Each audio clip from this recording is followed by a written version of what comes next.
En 2015, Sandrine Dominguez a perdu l'amour de sa vie, son mari depuis 1986. Patrice Dominguez, ex-joueur de tennis français devenu consultant sportif pour les médias et commentateur, est mort à l'âge de 65 ans. Une nouvelle terrible annoncée par ses soins à l'AFP, à 65 ans, entouré de sa famille et de tous ses amis, Patrice Dominguez est décédé. À l'hôpital de la Pitié-Salpêtrière après un combat qu'il a mené avec courage et dignité. Il a consacré sa vie au tennis, dont il fut un acteur aux multiples rôles au niveau mondial, tous assumés avec passion et détermination, joueur, entraîneur, dirigeant, organisateur. Il en fut également la voix mais aussi l'historien avec une cinquantaine d'ouvrages consacrés à son sport. En plus d'avoir perdu un mari qu'elle aimait, Sandrine Dominguez, qui avait 52 ans à l'époque, a perdu le père de ses enfants, Léa et Léo.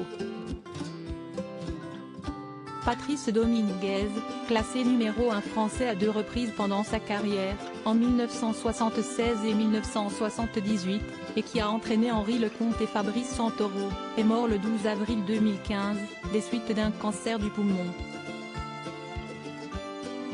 Comment ne pas se rappeler de l'hommage qui lui a été rendu à la basilique Sainte-Clotilde à Paris et de ses obsèques qui ont lieu le 18 avril 2015 dans l'église de la Sainte Trinité des Contamines-Montjoie. Des moments déchirants pour Sandrine Dominguez et ses proches comme pouvaient le montrer les photos de l'époque. La vie après le deuil un peu plus d'un an après la mort de son mari, qui a été en 1978 le premier joueur de tennis français à devenir commentateur sportif, elle s'apprêtait à devenir grand-mère. L'année dernière, j'ai perdu l'amour de ma vie, je suis devenue une jeune veuve. Mais dans quelques mois, je serai une jeune grand-mère, avait-elle confirmé non sans émotion. Sa fille Léa avait alors donné naissance à une petite fille, Java, en 2016 et a fait d'elle une grand-mère pour la deuxième fois, en 2019, avec la naissance d'India. Côté cœur, Sandrine Dominguez a retrouvé l'amour avec Jean-Christophe Kerdelué.